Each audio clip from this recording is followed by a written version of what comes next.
Halo Aquarius, ketemu lagi di channelnya Mailah Tarot. Aquarius, apa kabar kamu hari ini?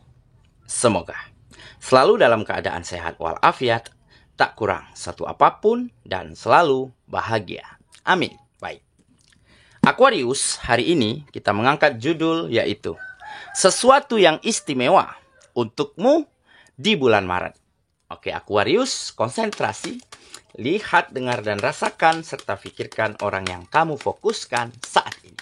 Semoga temanku Aquarius bisa terhibur dan bisa bijaksana dalam menyikapi video kita kali ini. Dan di sini, aku nggak bosan-bosan ngingatin bahwa ini hanyalah sebuah pembacaan energi, bukan sesuatu yang pasti.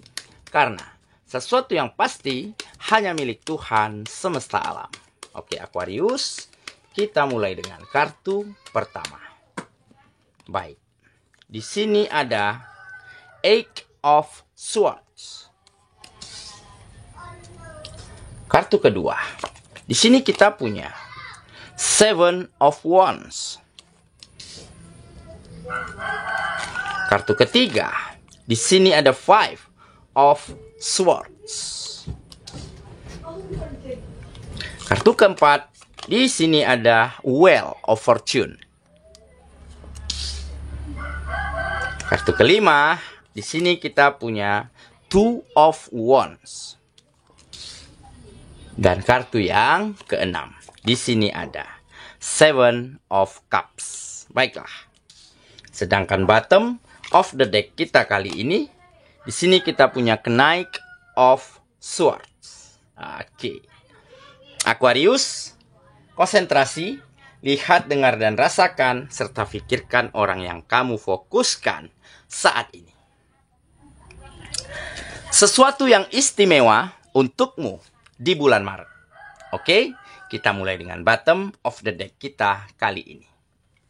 Di sini ada Knight of Swords. Nah, di kartu ini menggambarkan, akan kamu temukan kembali semangat di dalam dirimu untuk kembali maju, untuk kembali tegak berdiri setelah dihantam oleh badai yang begitu besar, oleh gelombang yang begitu dahsyat di dalam kehidupanmu, di mana energi yang ada kamu miliki saat ini begitu besar.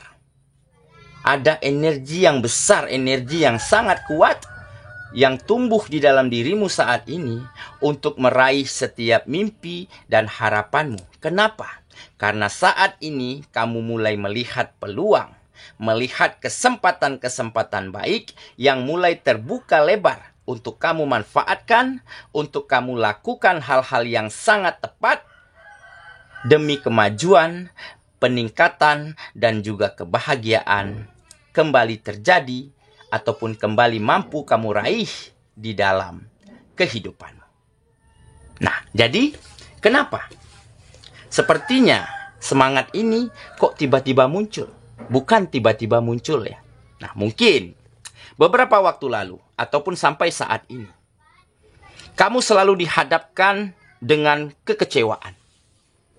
Kekecewaan di dalam kemunduran kegiatan-kegiatan, di dalam mangkraknya pekerjaan, bisnis, dan usaha yang tidak menunjukkan kemajuan, ataupun kekecewaan terhadap perlakuan pasanganmu, sikap orang-orang yang kamu sayangi, ataupun sikap dan cara-cara lingkungan dan orang sekitarmu memandang, menyikapi dirimu.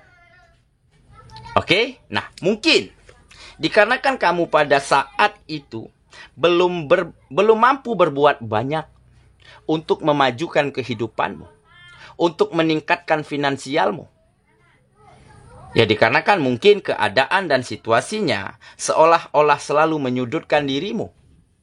Oke, ditambah lagi sikap, ditambah lagi perlakuan.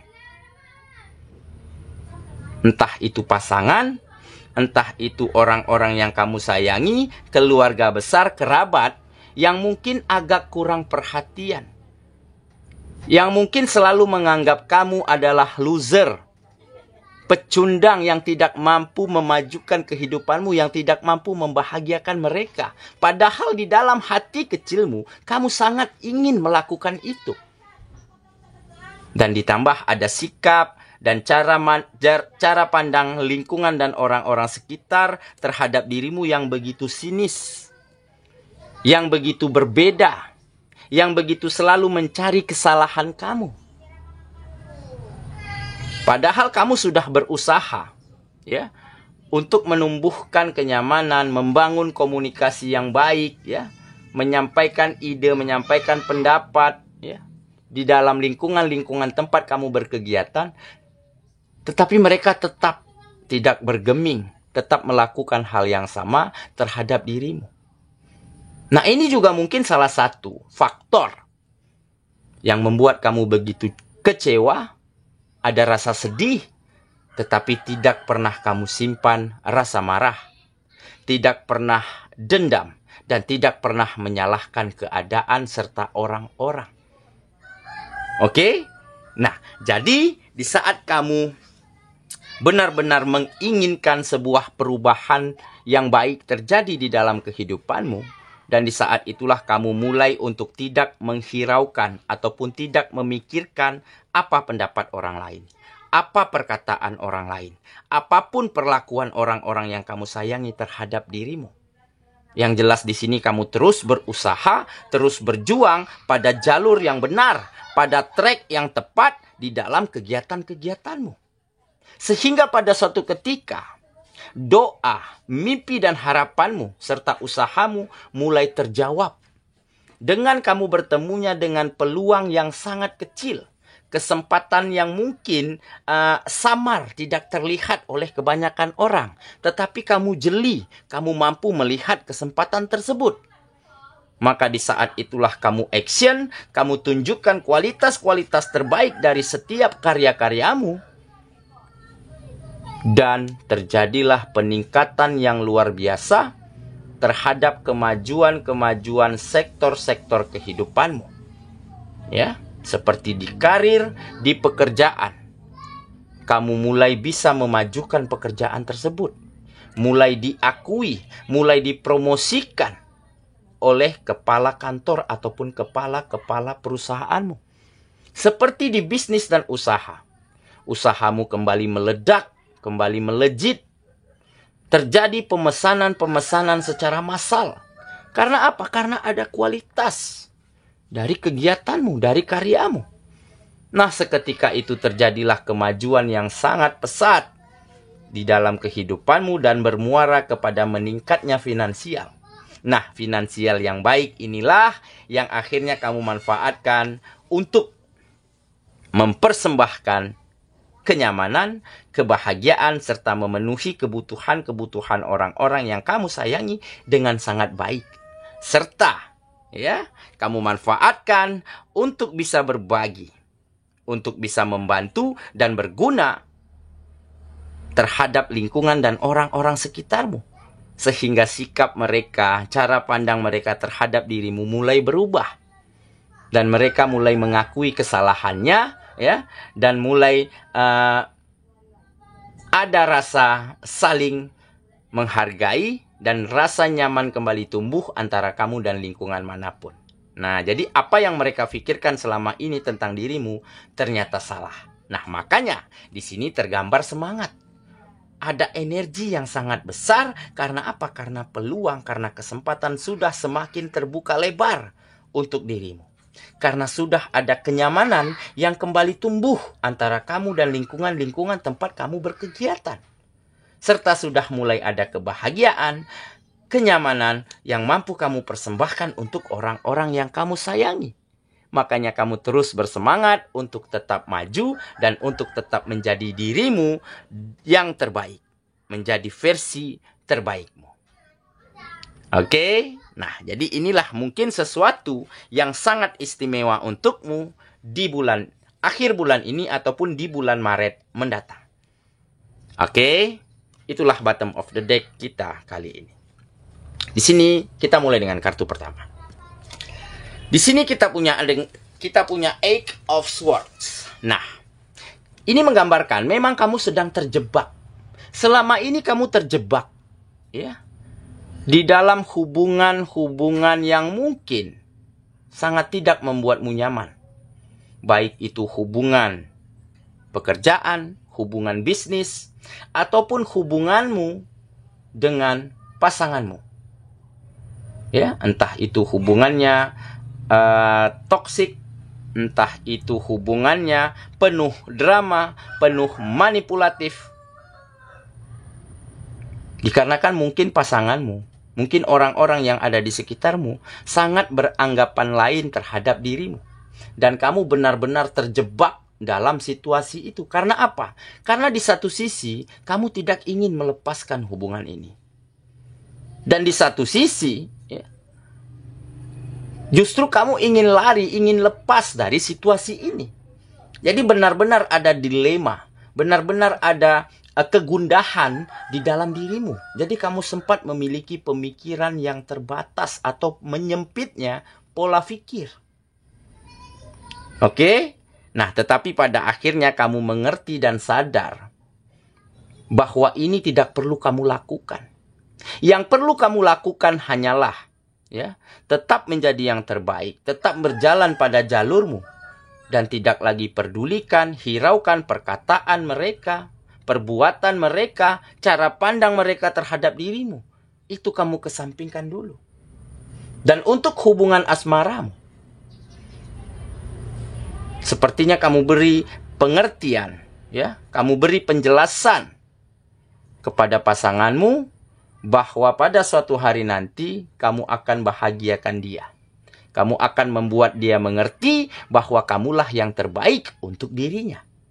Nah, dari situlah kamu akhirnya seperti yang tergambar di kartu bottom kita tadi, ya, kamu mulai menemukan setitik celah, ya, peluang yang samar. Di saat itulah kamu eksekusi dan semuanya mulai berubah, ya. Perlakuan, sikap, cara pandang mereka mulai menjadi lebih baik terhadap dirimu. Dan pasanganmu mulai mengakui bahwa kamulah yang terbaik dan sepertinya dia semakin kelepak-kelepek dengan dirimu. Oke, kita lanjut ya. Ke kartu yang kedua. Di sini kita punya Seven of Wands. Nah, jadi ini juga salah satu kunci, ya, salah satu faktor kenapa kamu bisa sampai pada hal-hal baik, pada kemajuan dan peningkatan di setiap sektor kehidupanmu saat ini. Oke, karena di saat kamu terpuruk dulu, di saat keadaannya tidak baik-baik saja, kamu mampu bertahan. Kamu mampu bersikap defend. Dan kamu mampu kendalikan dirimu dengan sangat baik. Kontrol emosimu pada tempat yang tepat. Dan kamu jaga sikapmu, attitude-mu, komunikasimu. Sebisa mungkin kamu tidak ingin semua itu, apa yang keluar dari dalam dirimu, dapat melukai orang lain. Dapat menyakiti hati orang lain. Meskipun perlakuan mereka, sikap mereka menyakiti kamu. Nah, inilah mungkin salah satu yang akhirnya mengundang keberkahan hadir ke dalam kehidupanmu. Di mana kamu dipertemukan dengan peluang, dengan kesempatan, karena kamu tidak pernah ingin melukai. Tidak sempat terfikir untuk menyakiti orang-orang yang bahkan pernah menyakiti kamu. Nah, inilah arti sebuah pengendalian diri yang baik. Dan sebuah jiwa, sebuah hati yang begitu luas seluas samudra. Oke, jadi ini salah satu faktor penentu keberhasilanmu. Jadi teruslah menjadi dirimu dan versi terbaikmu. Oke, kita lanjut lagi. Ke kartu yang ketiga. Di sini kita punya Five of Swords. Nah, jadi situasi yang tidak baik-baik saja di dalam kehidupanmu mampu kamu ganti dengan hal-hal yang jauh lebih baik. Mampu kamu tukar dengan situasi yang lebih mampu kamu kendalikan. Kamu ganti dengan situasi yang lebih nyaman dan tentram. Dan kekalahanmu di masa lampau, kegagalanmu, kemunduran-kemunduran di setiap sektor kehidupanmu, mampu kamu ganti dengan kemenangan, dengan kemajuan dan peningkatan-peningkatan di setiap sektornya. Dan tentunya kebahagiaan, kenyamanan kembali hadir di dalam kehidupanmu dan kamu persembahkan untuk orang-orang yang kamu sayangi. Oke, serta hubunganmu dan lingkungan-lingkungan tempat kamu berkegiatan menjadi lebih harmonis, lebih nyaman, lebih memiliki rasa percaya, rasa saling menghargai untuk masing-masingnya. Oke, kita lanjut lagi. Ke kartu yang keempat. Di sini kita punya Wheel of Fortune. Nah, ini perubahannya, perubahan baik yang datang dengan cepat. Oke, nah inilah mungkin tadi kamu mampu mengundang keberkahan hadir ke dalam kehidupanmu. Karena kamu selama ini tidak pernah ingin ataupun tidak pernah terfikir ya, untuk melukai, untuk menyakiti, untuk membuat orang-orang yang ada di sekitarmu merasa tidak nyaman dengan dirimu. Nah, jadi akan ada keberuntungan, akan ada keberkahan yang datang ke dalam kehidupanmu secara terus-menerus. Akan ada rezeki yang mengalir deras. Dan perubahan yang baik ini, yang datang dengan cepat ini, tentunya bukan datang dengan begitu saja. Ini datang dengan perjuangan. Ini datang dengan luka dan kekecewaan di dalam hatimu. Tetapi kamu tidak pernah ingin melampiaskannya, tidak ingin pernah berbuat yang sama terhadap hal-hal yang mungkin membuatmu luka, membuatmu kecewa selama ini. Nah, jadi tidak pernah ada dendam, tidak pernah ada marah terhadap situasi apapun maupun terhadap siapapun. Nah, inilah mungkin salah satu keluasan hati, ya, kebesaran hati yang kamu miliki. Sehingga wajar, ya, jika keberkahan selalu menyinari kehidupanmu saat ini. Oke ya, kita lanjut ke kartu yang kelima. Di sini kita punya Two of Wands. Nah, ini adalah kesuksesan yang akan kamu raih. Keberhasilan di setiap sektor-sektor kehidupanmu. Dan ada kebahagiaan kembali untuk kehidupanmu. Karena apa? Karena kamu mau jadikan masa lalumu, kegagalanmu, kesalahanmu, situasi yang tidak baik yang selama ini kamu lalui, kamu jadikan sebagai pelajaran berharga dan kamu jadikan sebagai pengalaman, ya, untuk kamu melangkah lebih maju, melompat lebih tinggi di dalam meraih semua mimpi dan keinginanmu. Oke, kita lanjut lagi ke kartu yang terakhir. Di sini kita punya Seven of Cups. Nah, jadi sudah tidak ada lagi kata galau, ya, sudah tidak ada lagi kata gundah, kata bingung, ya, di dalam memilih mimpi, di dalam memilih impian, di dalam memilih harapan-harapan yang mana yang harus kamu gapai terlebih dahulu. Nah, seperti tergambar di kartu ini, ya, kamu sedang menghadap ke cermin. Sepertinya ingin pergi ke sebuah acara, ke sebuah pesta. Tetapi kamu bingung, ya, di dalam memilih penutup kepala, memilih topi yang mana yang paling cocok untuk kamu pakai pada malam itu. Nah, inilah yang menggambarkan sebuah kebingungan. Saking banyaknya mimpi, saking banyaknya harapan, sehingga tidak ada satupun yang mampu kamu raih pada saat itu. Nah, tetapi berbeda dengan kali ini. Ya, apapun mimpimu, apapun harapanmu tentunya akan kamu raih secara satu persatu, ya, dengan cara terus menjadi yang terbaik setiap harinya. Oke ya, saya kira itulah pembacaan kita kali ini, Aquarius sahabatku. Dan semoga temanku Aquarius benar-benar mendapati suatu keadaan yang sangat istimewa, ya, di bulan Maret, ya. Sebuah kemajuan, sebuah kesuksesan dan kebahagiaan akan segera terjadi, akan segera kamu raih di dalam kehidupanmu, tetapi dengan terus menjadi versi terbaikmu, tetapi dengan terus memperlakukan orang lain dengan baik. Semoga ya, kita ketemu lagi di video selanjutnya. Sampai jumpa. Dadah.